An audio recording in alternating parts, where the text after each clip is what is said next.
beautiful friends, welcome back to my kitchen. Today I'm going to show you how to make Cuban coffee. I was Googling the other day and I was writing how to make, and I was gonna look how to make something, and one of the first things that came up was how to make Cuban coffee, and I was like, what? I was so amazed by how many people wanted to learn how to make Cuban coffee.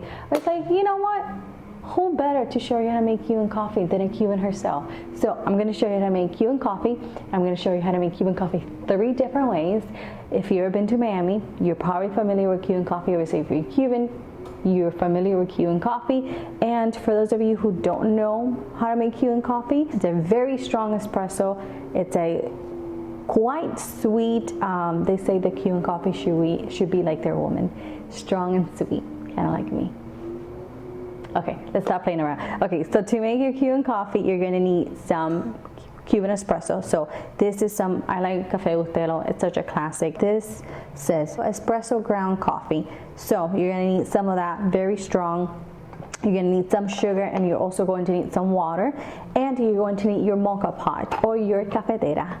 So this consists of 3 different parts. So you have your chamber. This is where the water is gonna go. You have your funnel or your filter, whatever you want to call it, and then you have this little thing, I don't know what it's called. This is where the coffee is gonna go after it's made. So the first thing we want to do is fill our chamber, right? So I like to fill it just under this little thing that's here on your mocha pot.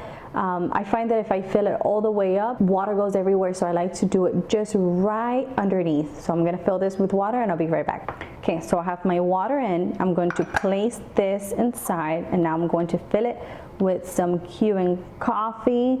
You're gonna need about, I would say, 2 to 3 tablespoons, depending on the size of your cafetera. If your cafetera is smaller, you're gonna need a little bit less. If your cafetera is bigger, you're gonna need obviously more.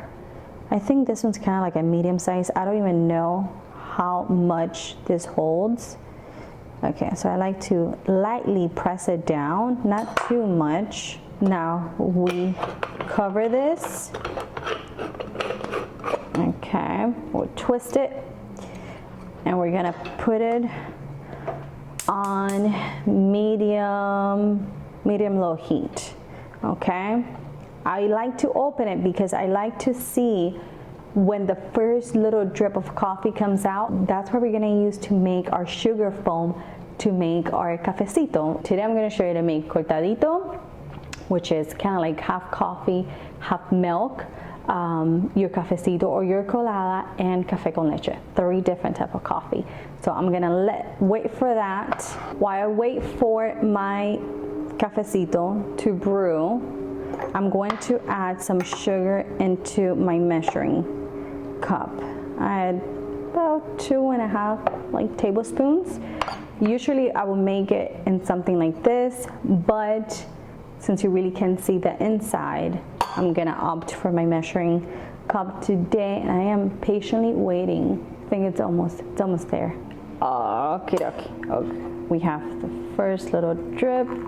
You're gonna need only a tiny bit, and now you're gonna get your spoon and you're gonna whisk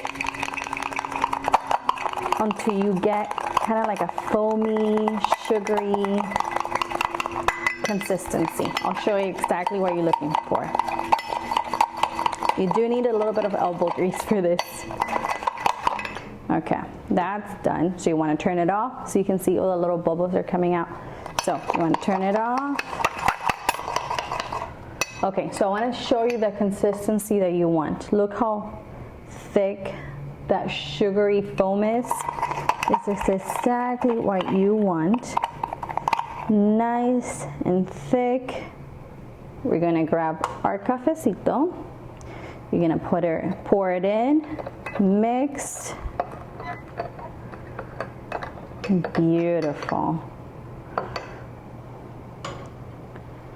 This is how you get that perfect espumitas. You can see. Look at that little foam on top. And you get your little espresso cup and you serve it. This is good for like 4 people. And there you have it. Your cafecito. Look at that beautiful espumita on top. It looks gorgeous. So we have our cafecito. Like I said, you take the little, just pretty much the whole thing, a little shot of it, and that's all you need for the whole day because it's quite strong. Now that you know how to make your cafecito, we're gonna make a cortadito. So a cortadito is pretty much half amount of steamed milk, so you want it hot. And what I like to do, I like to grab my little frother. Where is it? Okay, here it is. I like to grab it. I microwaved my milk for about 30 seconds, and I like to froth it kind of like this. So you add half of your cafecito. So you want to go in.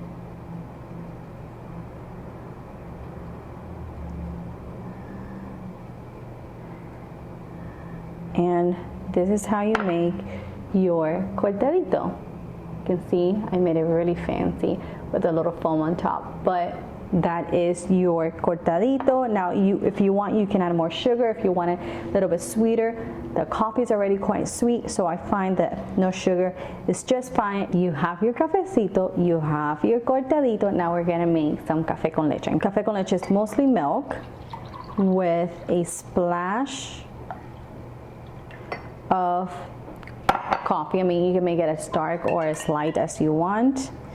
So coffee, your milk, and then we do add a little bit of sugar. I usually like it with a little bit of sugar just because since we don't add as much coffee, it's not as sweet.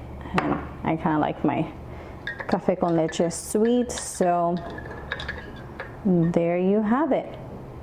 Beautiful. So good. So actually, you know what? I'm gonna give you a bonus.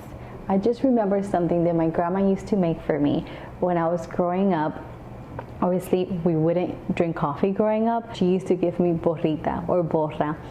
You grab, okay, let me see if this is cold enough. I'm gonna run this under some cold water so I can open it, and I'm gonna show you how to make borrita de café. This is how we're gonna make the borrita. This brings me back so many nice memories because my grandma used to make this for me growing up. Obviously, looking back at it, I wouldn't give this to my kids because it does have caffeine. It is coffee, but this is what you would give the kids. Instead, if they didn't want café con leche, you would give them some borrita. So you fill the little chamber with some water.